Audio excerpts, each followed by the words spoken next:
Hi guys, it's me, Ian Miles here from Carpe Lifestyles, and so today I'm going to be showing you some infield footage of a really nice chick that I met on the street. Now there's an incredibly funny story behind it which I'll tell you all about too. So before we get into it though, I just want to remind you of my various social media handles which you can follow me on too. So do check them out right down below. Thought you looked nice. From America? Me? Yeah. No, I'm from here. Oh, you're from here? Okay, sorry, I got it wrong. No, I'm still studying. You're still studying? Yeah. Alright, you're like a baby. What do you do? I don't know, it's like a You're shopping. Did you want to go for like a quick drink? Drink? Yeah, why not? Because I was gonna get ready to go out, but I don't even know where I'm gonna go out. I'm Ian. Ian? Yeah. Oh, nice to meet you. What's your name? My name is... You wanna get a drink? Yeah, sure.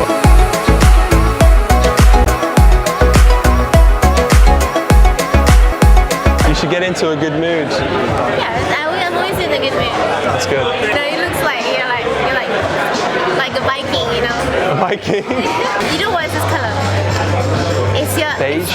It's the food that you always eat. I'm very bad at this. No, you... Yes. Ice cream? No, you always eat it. For sure. Tea. You love it. It tastes interesting. Do you work out? Yeah, like cheerleading. You've got biceps. Yeah, I do. Tense? Yeah, like That's good. proper. Nah, I'm joking. I do want to work out some more. I want to lose a bit of weight actually. You know, just like there's like one or 2 kilos from here. You feel that? Yours is good. Tense? It's good.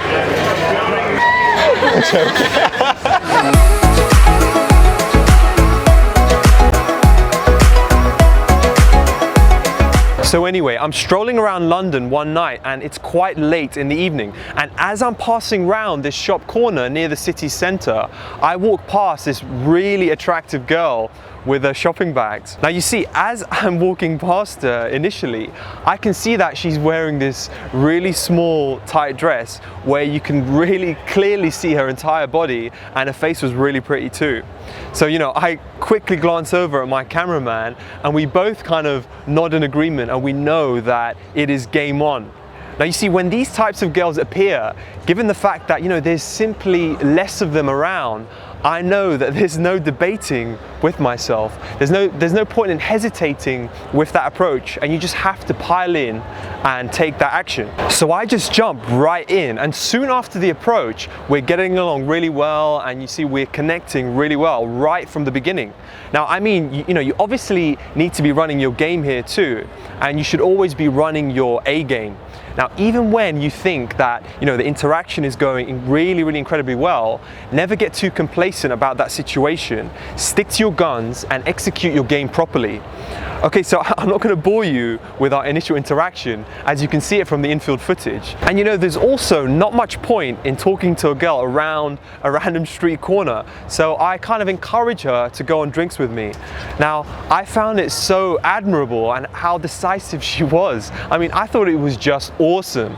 So we make our way to this luxurious hotel that, you know, she's actually staying at. And I actually wanted to go to my usual bar, which, you know, was literally just around that corner, but she was so adamant for us to go to this hotel.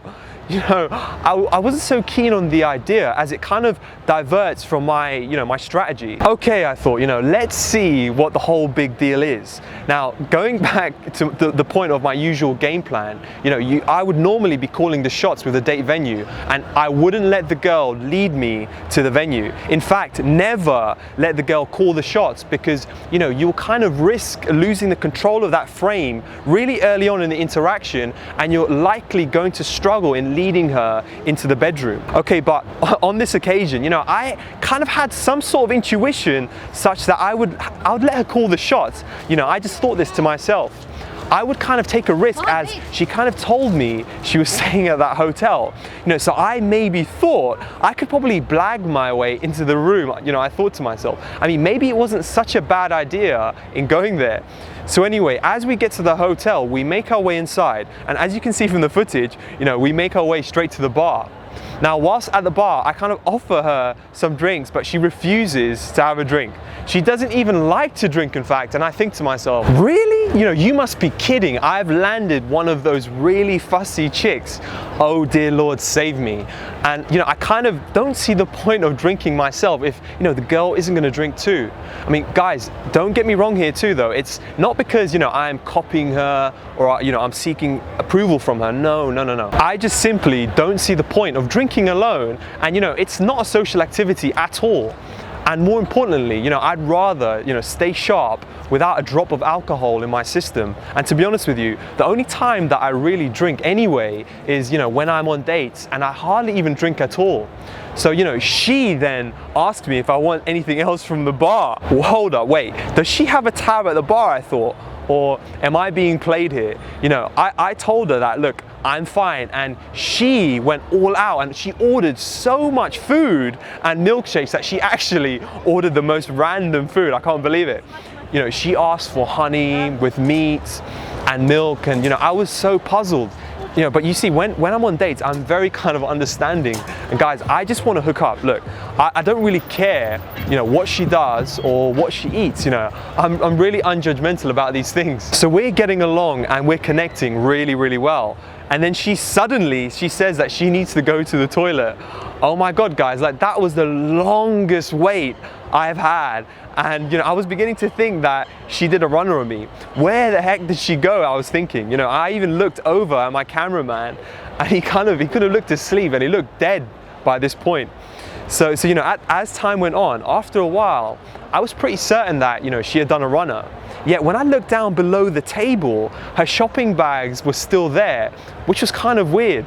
And then, lo and behold, she comes back, she's happy again, and everything is cool. So I start escalating on her. You know, we start touching, and then I stealthily move the conversation onto sex, and we somehow end up talking about how Eskimos have sex at the North Pole.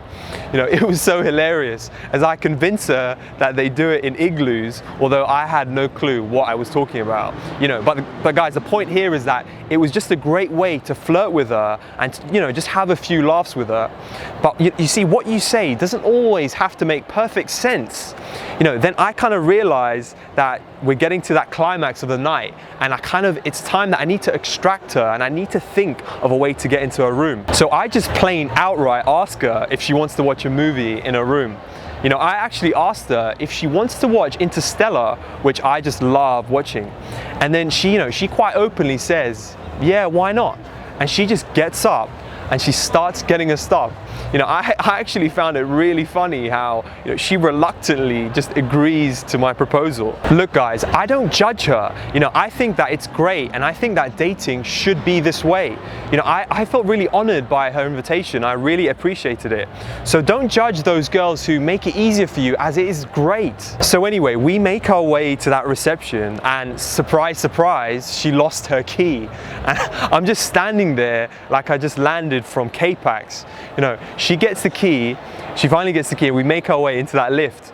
You know, I'm cool with it, guys. You know, at this stage, there's no point in getting excited when you're in that lift. Just take your time and just relax. You know, you have all night. So we make it inside a room, and I land into this huge suite. It was just insane. And the bed was humongous. And when I jumped onto it, it was so damn comfy. I didn't even want to leave this place. So I quickly lighten up the mood. I turn on the TV and I start watching The Omen, and I play some jazz music from my phone. And she's getting ready in the background. So she sits next to me, I shift a little closer to her, and I lean in for the kiss. But she moves her head. Oh no, what is this? What is this? I think to myself. Play it cool, I thought to myself. Then in 5 minutes, she rushes into the loo, and you simply won't believe it. She starts puking. Oh my God, did she take something? Then, you know, she kind of comes back. We start talking to each other a bit more. And then once again, the episode starts again, and she rushes to the loo and she starts puking again. So guys, my mood slowly but surely switches from being excited to kind of beginning to feel sorry for her. You know, I kind of change my objectives for the night, and you know, as cute as it sounds, I just end up kind of taking care of her because, you know, I did feel sorry for her, and I know how terrible it feels when you get food poisoning. So she basically then falls asleep whilst I'm just sat there watching The Omen, where this small kid just terrorizes all these people. You know, it could have been much worse, I think to myself. At least the TV was working and the room was comfy. You know, so I always take the positive from every situation. I kind of had this major blue ball from the whole situation. I wake up in the hope that she's fully recovered. But then when I look at my watch, it's already 6:30 a.m. The sun's up high in the sky, and I've just remembered that I had to meet a client for an early coaching session on that very morning. God, I was so gutted. I wasn't getting anything from this. But you know, sometimes you just have to learn to be able to deal with it, cut your losses quite early, but still keep that faith. You know, guys, it is really not a big deal because this area of my life is pretty much sorted. So, you know, I could go out on any one night and I could hook up. But, you know, it still does kind of hit you like a low blow when you're so close to that end game. So I wake up and I kind of break it to her, and I got the feeling that she thinks I'm doing a runner on her when I'm actually saying my goodbyes. You know, it's quite funny because I'm coaching my client and then I suddenly get a WhatsApp message from the girl. What could this be? You know, I open my phone, I get a really funky video from the girl, and she sent me this really cool video of her dancing with a really tight leggings. You know, it's a really sexy video, I must say. So guys, I'm not gonna bore you anymore, but you know, we end up meeting up a few days later and I finally sealed the deal with her. You know, it simply wasn't that one that I just wanted to let slip by. Oh no. So guys, I really do hope that you enjoyed watching today, and if you too would like to have your own adventures just like me, then why not sign up to our residential training program? You know, we will take you out for 7 days in a row. That's 70+ hours of infield training, and you will become a master of seduction in this intensive program. So if you'd like to find out more, then do get in touch with me and have a look at karmalifestyles.com, you know, which has all of the details of the program. Also, don't forget to follow me on my various social media handles too. Now, I'm Ian Miles, happy hunting, and I'll see you next time.